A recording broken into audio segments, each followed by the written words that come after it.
ये जो कहानी मैं बताने जा रही हूँ ये मेरी नहीं बल्कि मेरी एक फ्रेंड की है। अब तो पता नहीं वो कहाँ है, लेकिन वो 2 महीने उसे हमेशा याद रहेंगे। मैं भोपाल में एक पीजी में रहा करती थी। वहाँ मेरे साथ और भी लड़कियाँ थीं। उन्हीं में से एक थी पूजा गोयल। वो मेरी अच्छी फ्रेंड थी और हमारे साथ ही रहती थी। उन दिनों वो लॉ की पढ़ाई कर रही थी। उसका कॉलेज हमारे पीजी से बहुत दूर था, बल्कि शहर के बिल्कुल कोने पर था, और कॉलेज की कोई बस या शटल भी नहीं आती थी। इसलिए उसने कॉलेज के आसपास ही घर लेने का सोचा। उसका एक छोटा भाई भी था और उसका कॉलेज भी वहीं था। वो इंजीनियरिंग कर रहा था। उनके पेरेंट्स ने भी यही डिसाइड किया कि वो दोनों वहीं कोई घर लेकर रहें। पीजी से निकलकर वो 2 महीने उस नए घर में रही, लेकिन फिर 2 महीने बाद वो वापस हमारे पीजी में ही आ गई। और 2 महीने बाद जब हमने उसे देखा तो वो बिल्कुल बदल चुकी थी। ऐसा लग रहा था कि वो बहुत बीमार है। वो बहुत पतली हो गई थी। उसकी आंखों के नीचे काले गड्ढे हो गए थे। ऐसा लग रहा था जैसे किसी ने उसकी सारी ताकत खींच ली हो। उसका भाई भी वैसे ही था, पतला, बीमार। दोनों की हालत बिल्कुल एक सी थी। हमने उससे पूछा तो उसने हमें सब कुछ बताया कि उसके साथ वहाँ क्या हुआ था। उसने बताया कि पहले 1 हफ्ता तो सब कुछ नॉर्मल था, लेकिन फिर 1 हफ्ते बाद ही उन्हें हर वक्त ये लगता कि घर के बाहर कोई खड़ा है और अंदर देख रहा है। लेकिन जब वो बाहर जाकर चेक करते तो उनको कोई नहीं दिखता। उन दोनों को ही ये महसूस होता था। एक शाम दोनों बाहर आंगन में बैठे चाय पी रहे थे कि अचानक उसका भाई बोला, दीदी, अंदर कोई है। पहले तो पूजा समझ नहीं पाई, लेकिन उसका भाई फिर से बोला, दीदी, घर के अंदर कोई घूम रहा है, कोई औरत। पूजा ने कहा, चल देखते हैं। अंदर आकर उन दोनों ने पूरा घर देखा, पर कोई नहीं दिखा। तभी उसका भाई बोला, दीदी, वो देखो, वो औरत आंगन में घूम रही है। पूजा को तब भी कुछ नहीं दिखा।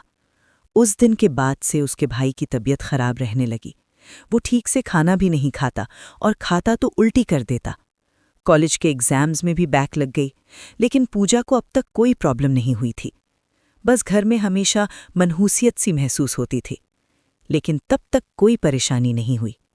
उसके भाई की हालत देखकर उसकी मम्मी ने उसे वापस इटारसी, जहां उनका अपना घर था, वहां वापस बुला लिया। भाई के जाने के बाद पूजा एक दिन पढ़ाई कर रही थी कि अचानक उसको लगा कि उसके पीछे कोई खड़ा है और उसको घूर रहा है, लेकिन वहां तो कोई भी नहीं था। कुछ देर बाद वो सोने चली गई। रात में सोते सोते वो करवट बदलने के लिए मुड़ी और नींद में ही उसने देखा कि उसके पैरों के पास कोई बैठा है, कोई औरत। उस औरत की शेप तो थी, लेकिन वो ठीक से दिख भी नहीं रही थी, धुंधली दिख रही थी। उसको लगा कि शायद वो कोई सपना देख रही है, और वो वापस सो गई। सुबह उठने पर उसको इस बात का एहसास था कि रात में कोई बार बार उसका हाथ उठा रहा था। कई बार वो देखती कि बाहर सड़क से एक औरत खड़ी उसको घूरती थी, कभी दिखती कभी नहीं। उसके लिए ये सब बहुत परेशान कर देने वाला था, लेकिन ये तो बस शुरुआत थी। धीरे धीरे उसको समझ आया कि उसका भाई जिस औरत की बात करता वो यही है।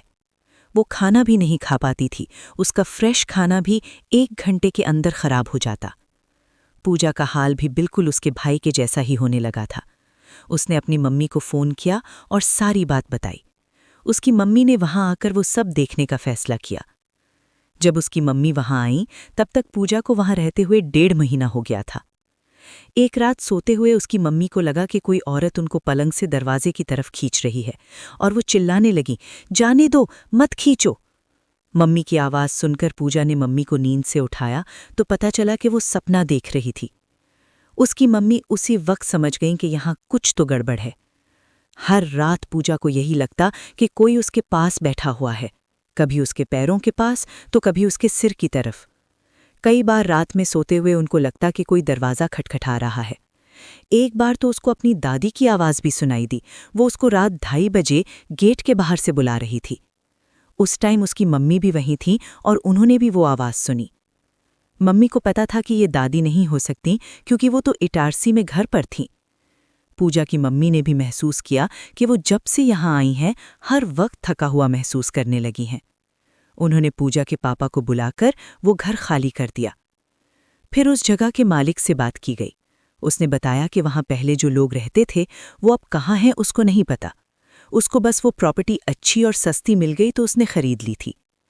पहले तो वो मकान मालिक उनकी बातों को मानने को तैयार नहीं था, लेकिन पूजा की हालत देखकर उसको मानना पड़ा। भोपाल में ऐसे कई घर हैं जहां कोई रह ही नहीं पाता है। सबसे फेमस है लाल घाटी का वो घर जो न जाने कब से बंद है। कहते हैं कि वहां जो आत्माएं हैं वो किसी को अंदर आने भी नहीं देती। इंटरनेट पर भी उस घर के बारे में काफी कुछ है। अगर आपको ये कहानी सुनकर थोड़ी सी भी बेचैनी हुई है तो समझ जाइए, कहानी अभी बाकी है। ऐसी सच्ची डरावनी कहानियों के लिए चैनल को अभी सब्सक्राइब कर लो, क्योंकि अगली कहानी और भी खौफनाक है।